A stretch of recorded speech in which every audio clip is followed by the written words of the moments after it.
Rahayu, rahayu. Mbah putunipun sowan semata-mata untuk uri-uri budaya dan memberikan publikasi tentang sebuah edukasi dan pengalaman sejarah tentang masa lalu ya, asal usul sebuah lokasi ini.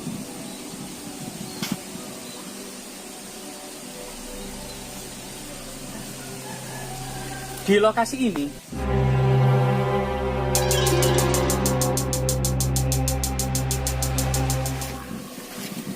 oke guys, jadi ini kita menemukan buah surga, semacam apa namanya, tree paradise.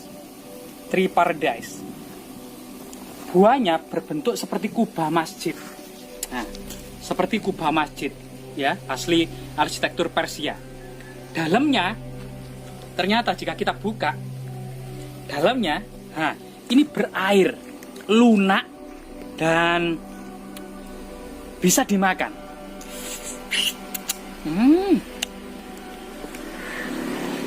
Rasanya itu manis asem dan khas, persis seperti buah kepundung. Jadi ini buah kecacil yang sudah langka ya, cuma ada di makam-makam keramat dan punden-punden keramat ya. Enak loh, ini bisa nanti pulang ya untuk eksperimen dan riset medis. Banyak dari pohonnya seperti ini. Dan rasanya enak, seger-seger di mana gitu loh.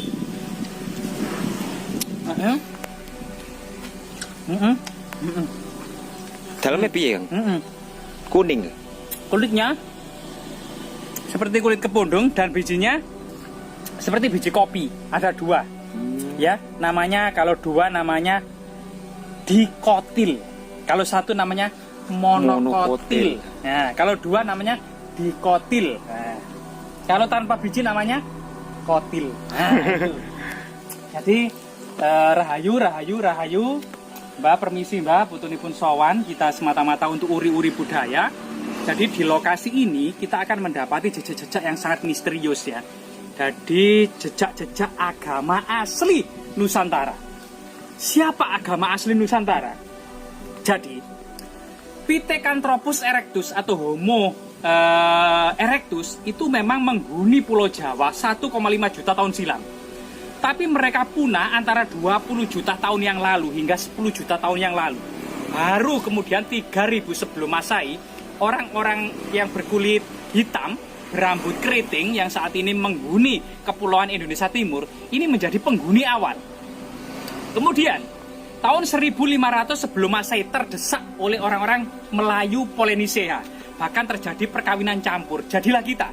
Dan tahun 500 sebelum Masehi itu juga migrasi kedua, orang-orang Dongson dari Yunan, Tiongkok Selatan membanjiri Asia Tenggara sampai ke Pulau Nusantara yang menjadi kita ini. Jadi kita itu ras Mongoloid, keturunan bangsa Yunan dengan kebudayaan Dongson. Inilah yang kemudian dianggap sebagai agama Kapitayan atau megalitik neolitik zaman perunggu. Ini agama asli Nusantara.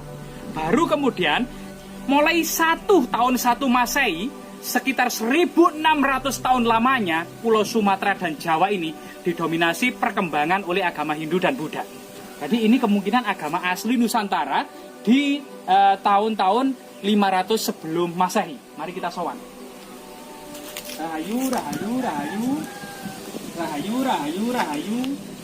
Rahayu.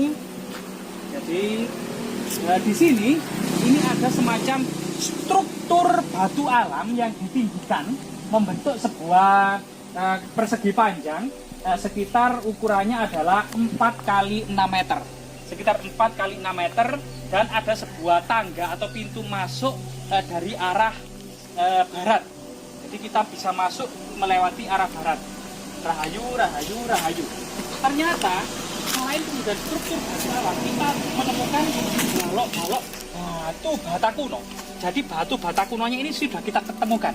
Artinya sebuah proses dinamika peradaban kuno yang berkesinambungan. Bahkan pada masa Majapahit itu punya kebijakan unik. meskipun sendi-sendi masyarakatnya berdasarkan pada agama Hindu dan Buddha, agama lokal, kapitayan, kabuyutan, ini masih dilindungi oleh kerajaan Majapahit, yaitu agama berupa penyembahan arwah-arwah leluhur, animisme, dinamisme, seperti lokasi ini ya. Rahayu, rahayu, rahayu, rahayu, rahayu, rahayu. Mbak, putunipun sowan. Permisi Mbak, permisi Mbak, permisi Mbak. Putunipun sowan Mbak. Permisi Mbak. Ini banyak semut rangrang, Mbak semut rangrang. Jangan digigit saya Mbak ya, Mbak semut rangrang. Ih, rahayu, rahayu, rahayu. Mbah, putunipun sowan semata-mata untuk uri-uri budaya dan memberikan publikasi tentang sebuah edukasi dan pengalaman sejarah tentang masa lalu ya, asal usul sebuah lokasi ini.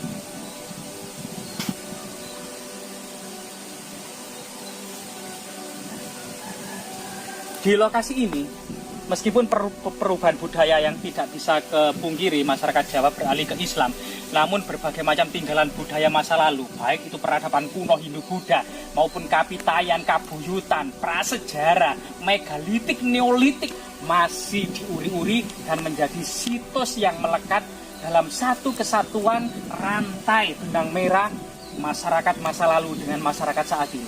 Masyarakat saat ini masih kemudian menghormati dalam sebuah sesaji ya, sesaji. Ada banyak sesaji yang kemudian di sini yang didominasi oleh telur. Nah, misalnya yang di sini ada semacam sesaji telur yang kemudian dimakan oleh semut rangrang. Nah, kemudian di sini juga ada semacam takiran ya, takiran yang terbuat dari daun. Nah, ini juga sangat aneh ya dan sangat unik. Mungkin bisa di zoom dan mungkin jangan sampai menginjak semut rangrang atau kelanggerang ini ya, banyak. Nah, takiran ini isinya adalah telur, beras, bumbu-bumbu dapur, bunga-bunga wewangian. Jadi ini sangat unik, termasuk di sini ya. Ini juga sangat unik, hampir sama, yaitu makanan, telur, bumbu-bumbu wewangian dan bunga-bunga. Nah, juga di sini tumpah karena kena angin, juga kita kembalikan ketutup ya. Ini didominasi oleh sesaji telur. Dan batu ini diduga adalah dua buah menhir, dalam bahasa arkeologi disebut duolit. Nah, ada monolit, ada duolit, ada triolit. Nah, ini ada merupakan sebuah lokasi bentuk pemujaan kabuyutan atau megalitik yang memiliki satu buah menhir monolit, dua buah menhir duolit, dan tiga buah menhir atau triolit ya, atau banyak di sini. Nah, jika kita melihat bahwasanya dua buah menhir yang merupakan bagian dari pemujaan masyarakat kuno ya. Jadi menhir sendiri pada masa prasejarah memiliki tiga fungsi. Yang pertama sebagai pemujaan lambang kesuburan, tempat bersemayamnya arwah-arwah leluhur gitu ya. Yang dianggap arwah leluhur itu masih memberikan manfaat bagi kehidupan saat ini.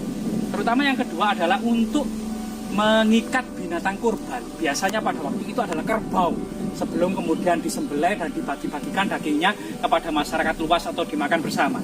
Dan yang ketiga ada lokasi ini dahulunya bisa jadi untuk bermusyawarah para tetua desa ya, dalam menyelesaikan permasalahan termasuk irigasi, pertanian, pergantian musim atau pergantian tetua desa, upacara tertentu. Ini dimusyawarahkan dalam lokasi yang ada menhir di sini.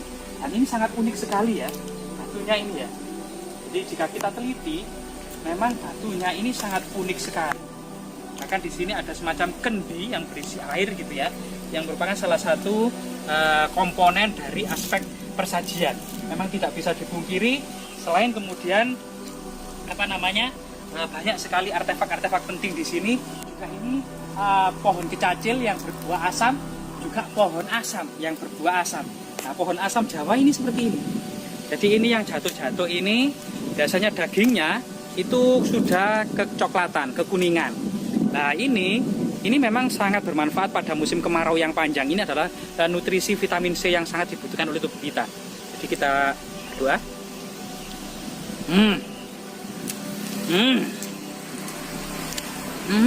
Rasanya itu asam. Jadi jelas asam ya. Ini yang agak enak. Jadi memang di makam-makam keramat itu sebenarnya banyak buah-buahan yang banyak sekali kandungan vitamin C-nya. Ada tadi kita sudah mencicipi buah cacil yang sangat langka. Kita sudah mencicipi buah asam jawa yang sangat segar. Dan banyak mengandung vitamin C yang dituru kita pada musim puncak-puncak kemarau. Angin yang tinggi, panas yang terik. Dan ini sesuatu yang bagian terpenting dari leluhur perjalanan sejarah bangsa ini. Perjalanan masyarakat ini. Dan semoga hal-hal seperti ini ya tetap lestari. Dan di sini kan memang banyak sekali batu bata kuno. Nah, ini fragmen batu bata kuno dengan ketebalannya itu ya, itu sekitar 3 cm. Kemungkinan ini memang masa Singosari Majapahit. Namun di sini kita tidak menemukan linggayoni, arca-arca sebagaimana panteon-panteon agama Hindu Buddha maupun panteon-panteon yang lainnya. Tapi kita akan mendapati sebuah jejak agama asli Nusantara, Kapitayan atau Kabuyutan pada masa Majapahit ya. Jasmira, jangan sekali-kali melupakan sejarah.